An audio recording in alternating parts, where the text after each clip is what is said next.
1972 সালের শুরুর দিকের একটি গল্প। দিনটি ছিল শনিবার, বৃষ্টি স্নাত একদিন। সেই বৃষ্টিকে উপেক্ষা করেই শত শত প্রবাসী বাঙালি ছুটে চলেছে সেন্ট্রাল লন্ডনের দিকে। সবার উদ্দেশ্য হোটেল ক্ল্যারেজ, কারণ সেদিন রয়টার্সের শিরোনামে এসেছে শেখ মুজিব লন্ডনে। শুধু বাঙালিরাই নয়, শুধু লন্ডন থেকেই নয়, অসংখ্য প্রবাসী ছুটে আসছিলেন ম্যানচেস্টার থেকে, বার্মিংহাম থেকে। সেই সকালবেলা ছুটে এসেছিলেন তৎকালীন ব্রিটিশ প্রধান বিরোধী দলীয় নেতা হ্যারল্ড উইলসন। তিনি বঙ্গবন্ধুকে প্রথম মিস্টার প্রেসিডেন্ট বলে সম্বোধন করেছিলেন।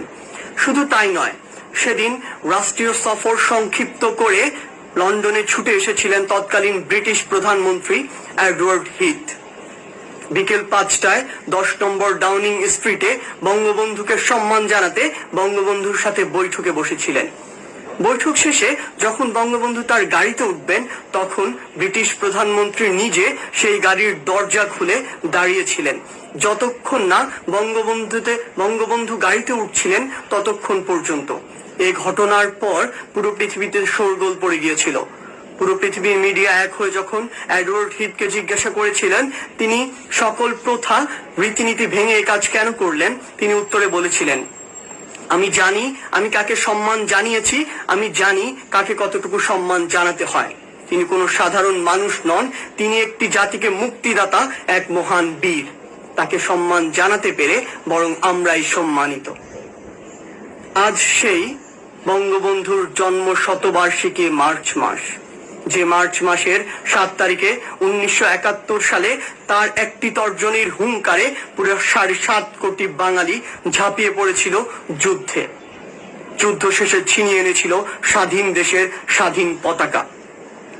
অনেকে বঙ্গবন্ধুর সেই ভাষণকে আব্রাহাম লিঙ্কনের গেটিসবার্গের ভাষণের সাথে তুলনা করে থাকেন, কিন্তু আমি কখনো সেই তুলনা করিনি।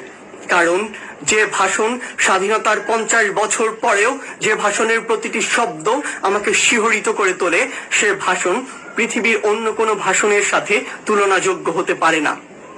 তাই তো আহমদ ছফা যথার্থই বলেছিলেন। তিনি বলেছিলেন, বাঙালি জাতির শ্রেষ্ঠ কাব্য বলাকা সোনার তরী কিংবা গীতাঞ্জলি নয়, বাঙালি জাতির শ্রেষ্ঠ কাব্য আর দাবায় রাখতে পারবা না।